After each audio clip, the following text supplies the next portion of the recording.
जय गुरु जी। भगवान शिव का अपने परम सुंदर दिव्य रूप को प्रकट करना, मैना की प्रसन्नता और क्षमा प्रार्थना तथा पूर्ववासिनी स्त्रियों का शिव के रूप का दर्शन करके जन्म और जीवन को सफल बनाना। ब्रह्मा जी कहते हैं, नारद, इसी समय भगवान विष्णु से प्रेरित हो तुम शीघ्र ही भगवान शंकर को अनुकूल बनाने के लिए उनके निकट गए। वहां जाकर देवताओं का कार्य सिद्ध करने की इच्छा से नाना प्रकार के स्तोत्रों द्वारा तुमने रुद्रदेव को संतुष्ट किया। तुम्हारी बात सुनकर शंभु ने प्रसन्नता पूर्वक अद्भुत, उत्तम एवं दिव्य रूप धारण कर लिया। ऐसा करके उन्होंने अपने दयालु स्वभाव का परिचय दिया। मुने, भगवान शंभु का वह स्वरूप कामदेव से भी अधिक सुंदर तथा लावण्य का परम आश्रय था। उनका दर्शन करके तुम बड़े प्रसन्न हुए और उस स्थान पर गए जहाँ सबके साथ मैना विद्यमान थी। वहां पहुंचकर तुमने कहा, विशाल नेत्रों वाली मैंने, भगवान शिव के उस सर्वोत्तम स्वरूप का दर्शन करो। यह रूप प्रकट करके उन करुणामय शिव ने तुम पर बड़ी ही कृपा करी है। तुम्हारी यह बात सुनकर शैलराज की पत्नी मैना आश्चर्यचकित हो गई। उन्होंने शिव के उस परमानंददायक रूप का दर्शन किया जो करोड़ों सूर्यों के समान तेजस्वी, सर्वांग सुंदर, विचित्र वस्त्रधारी तथा नाना प्रकार के आभूषणों से विभूषित था। वह अत्यंत प्रसन्न, सुंदर हास्य से सुशोभित, ललित लावण्य से लसित, मनोहर, गौरवर्ण, द्युतिमान तथा चंद्रलेखा से अलंकृत था। विष्णु आदि संपूर्ण देवता बड़े प्रेम से भगवान शिव की सेवा कर रहे थे। सूर्यदेव ने छत्र लगा रखा था। चंद्रदेव मस्तक का मुकुट बनकर उनकी शोभा बढ़ा रहे थे। इन सब साधनों से भगवान शंकर सर्वथा रमणीय जान पड़ते थे। उनका वाहन भी अनेक प्रकार के आभूषणों से विभूषित था। उनकी महाशोभा का वर्णन नहीं हो सकता था। गंगा और यमुना भगवान शिव को सुंदर चंवर डुला रही थी और आठों सिद्धियां उनके आगे नाच रही थी। उस समय में भगवान विष्णु तथा इंद्र आदि देवता अपने अपने वेश को भली भांति विभूषित करके पर्वतवासी भगवान शिव के साथ चल रहे थे। नाना रूपधारी शिव के गण खूब सज धज कर अत्यंत आनंदित हो शिव के आगे आगे चल रहे थे। सिद्ध, उपदेवता, समस्त मुनि तथा अन्य सब लोग भी महान सुख का अनुभव करते हुए अत्यंत प्रसन्नता पूर्वक शिव के साथ यात्रा कर रहे थे। इस प्रकार देवता आदि सब लोग विवाह देखने के लिए उत्कंठित हो खूब सज धज कर अपनी पत्नियों के साथ परब्रह्म शिव का यशोगान करते हुए जा रहे थे। विश्वावसु आदि गंधर्व अप्सराओं के साथ हो शंकर जी के उत्तम यश का गान करते हुए उनके आगे आगे चल रहे थे। मुनि श्रेष्ठ महेश्वर के शैलराज के द्वार पर पधारते समय इस प्रकार वहां नाना प्रकार का महान उत्सव हो रहा था। मुनीश्वर, उस समय वहां परमात्मा शिव की जैसी शोभा हो रही थी उसका विशेष रूप से वर्णन करने में कौन समर्थ हो सकता है। उन्हें वैसे विलक्षण रूप में देखकर मैना क्षण भर के लिए चित्र लिखी सी रह गई। फिर बड़ी प्रसन्नता के साथ बोली, महेश्वर, मेरी पुत्री धन्य है जिसने बड़ा भारी तप किया और उस तप के प्रभाव से आप मेरे इस घर में पधारे। पहले जो मैंने आप शिव की अक्षम्य निंदा की है उसे मेरी शिवा के स्वामी शिव आप क्षमा करें और इस समय पूर्णतः प्रसन्न हो जाएं। ब्रह्मा जी कहते हैं, नारद, इस प्रकार बात करके चंद्रमौली शिव की स्तुति करती हुई शैल प्रिया मैना ने उन्हें हाथ जोड़ प्रणाम किया। फिर वे लज्जित हो गई।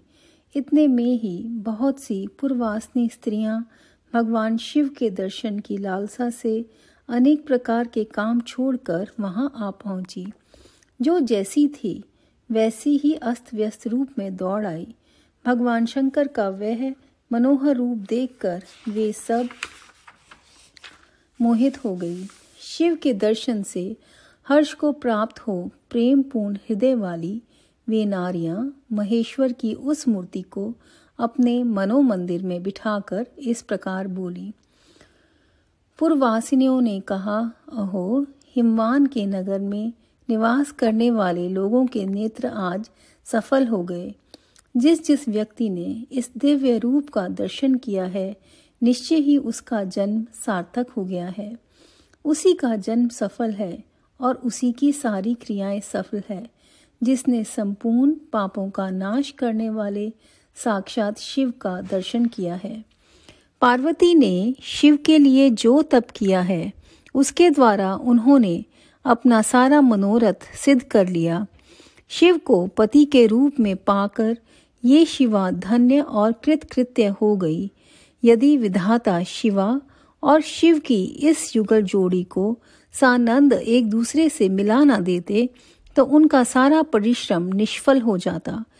इस उत्तम जोड़ी को मिलाकर ब्रह्मा जी ने बहुत अच्छा कार्य किया है। इससे सबके सभी कार्य सार्थक हो गए। तपस्या के बिना मनुष्यों के लिए शंभु का दर्शन दुर्लभ है। भगवान शंकर के दर्शन मात्र से ही सब लोग कृतार्थ हो गए। जो जो सर्वेश्वर गिरिजापति शंकर का दर्शन करते हैं, वे सारे पुरुष श्रेष्ठ हैं और हम सारी स्त्रियां भी धन्य हैं। ब्रह्मा जी कहते हैं, नारद, ऐसी बात कहकर उन स्त्रियों ने चंदन और अक्षत से शिव का पूजन किया और बड़े आदर से उनके ऊपर खीलों की वर्षा की। वे सब स्त्रियां मैना के साथ उत्सुक होकर खड़ी रही तथा मैना और गिरिराज के भूरे भाग्य की सराहना करती रही। मुने स्त्रियों के मुख से वैसी शुभ बातें सुनकर विष्णु आदि सब देवताओं के साथ भगवान शिव को बड़ा हर्ष हुआ। अध्याय 45। संजय जी, हम सब के लिए इसमें इतना अच्छी लाइनें हैं कि जैसे जिसने गुरु के दर्शन किया है, उनका जीवन सफल हो गया, उनका जन्म सार्थक हो गया, उनकी सारी क्रियाएं सफल हैं। जिसने संपूर्ण पापों का नाश करने वाले साक्षात शिव का दर्शन किया है, उनका संपूर्ण पाप नष्ट हो गया और वो सब संगत श्रेष्ठ है और वो सब कृतार्थ हो गए गुरु जी के दर्शन करके। अब आगे मैना द्वार पर भगवान शिव का परिचय, उनके रूप को देखकर संतोष का अनुभव, अन्य युवतियों द्वारा वर की प्रशंसा, पार्वती का अंबिका पूजन के लिए बाहर निकलना तथा देवताओं और भगवान शिव का उनके रूप सुंदर को देखकर प्रसन्न होना। ब्रह्मा जी कहते हैं, नारद, तदंतर भगवान शिव प्रसन्नचित हो अपने गणों, समस्त देवताओं तथा अन्य लोगों के साथ कौतूहल पूर्वक गिरिराज हिमवान के धाम में गए। हिमाचल की श्रेष्ठ पत्नी मैना भी उन स्त्रियों के साथ घर के भीतर गई और शंभु की आरती उतारने के लिए हाथ में दीपकों से सजी हुई थाली लेकर सभी ऋषि पत्नियां तथा अन्य स्त्रियों के साथ आदर पूर्वक द्वार पर आई। वहां आकर मैना ने संपूर्ण देवताओं से सेवित गिरिजापति महेश्वर शंकर को, जो द्वार पर उपस्थित थे, बड़े प्यार से देखा। उनकी अंग कांति मनोहर चंपा के समान थी। उनके एक मुख और 3 नेत्र थे। प्रसन्न मुखार विंद पर मंद मुस्कान की छटा छा रही थी। वे रत्न और सुवर्ण आदि से विभूषित थे। गले में मालती की माला पहने हुए थे। सुंदर रत्नमय मुकुट धारण करने से उनका मुखमंडल उज्ज्वल प्रभा से उद्भासित हो रहा था। कंठ में हार आदि सुंदर आभरण शोभा दे रहे थे। सुंदर कड़े और बाजूबंद उनकी भुजाओं को विभूषित कर रहे थे। अग्नि के समान निर्मल एवं अनुपम, अत्यंत सूक्ष्म, मनोहर, विचित्र एवं बहुमूल्य युगल वस्त्र से उनकी बड़ी शोभा हो रही थी। चंदन, अगर, कस्तूरी तथा मनोहर कुमकुम के अंग राग से उनके अंग विभूषित थे। उन्होंने हाथ में रत्नमय दीप दर्पण ले रखा था और उनके दोनों नेत्र कजल से सुशोभित थे। उन्होंने अपनी प्रभा से सबको आच्छादित कर दिया था तथा वे अत्यंत मनोहर जान पड़ते थे। अत्यंत तरुण, परम सुंदर और आभरण भूषित अंगों से सुशोभित थे। कामनियों को अत्यंत कमनीय प्रतीत होते थे। उनमें व्यग्रता का अभाव था।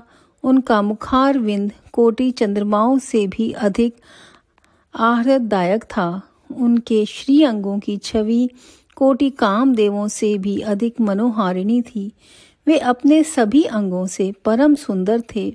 ऐसे सुंदर रूप वाले उत्कृष्ट देवता भगवान शिव को जमाता के रूप में अपने सामने खड़ा देख मैना की सारी शोक चिंता दूर हो गई। वे परमानंद सिंधु में निमग्न हो गई और अपने भाग्य की, गिरिजा की, गिरिराज हिमवान की और उनके समस्त कुल की भूरी भूरी प्रशंसा करने लगी। उन्होंने अपने आप को कृतार्थ माना और वे बारंबार हर्ष का अनुभव करने लगी। सती मैना का मुख प्रसन्नता से खिल उठा था। वे अपने दामाद की शोभा का सानंद अवलोकन करती हुई उनकी आरती उतारने लगी। गिरिजा की कही हुई बात को बारंबार याद करके मैना को बड़ा विस्मय हो रहा था। वे हर्षोत्फुल्ल मुखारविंद से युक्त हो मन ही मन यूं कहने लगी, पार्वती ने मुझसे पहले जैसा बताया था उससे भी अधिक सौंदर्य मैं इन परमेश्वर शिव के अंगों में देख रही हूँ। महेश्वर का मनोहर लावण्य इस समय अवर्णीय है। ऐसा सोचकर आश्चर्यचकित हुई मैना अपने घर के भीतर आई। वहां आई हुई युवतियों ने भी वर के मनोहर रूप की भूरी भूरी प्रशंसा की। वे बोली, गिरिराज नंदिनी शिवा धन्य है, धन्य है। कुछ कन्याएं कहने लगी, दुर्गा तो साक्षात भगवती है। कुछ दूसरी कन्याएं महारानी मैना से बोली, हमने तो कभी ऐसा वर नहीं देखा है और ना कभी ध्यान में ही ऐसे वर का अवलोकन किया है। इन्हें पाकर गिरिजा धन्य हो गई। भगवान शंकर का वह रूप देखकर समस्त देवता हर्ष से खिल उठे। श्रेष्ठ गंधर्व उनका यश गाने लगे और अप्सराएं नृत्य करने लगी। बाजा बजाने वाले लोग मधुर ध्वनि में अनेक प्रकार की कला दिखाते हुए आदर पूर्वक भांति भांति के बाजे बजा रहे थे। हिमाचल ने भी आनंदित होकर द्वारोचित मंगलाचार किया। समस्त नारियों के साथ मैना ने भी महान उत्सव मनाते हुए वर का परीक्षण किया। फिर वे प्रसन्नता पूर्वक घर में चली गई। इसके बाद भगवान शिव अपने गणों और देवताओं के साथ अपने को दिए गए स्थान जनवासे में चले गए।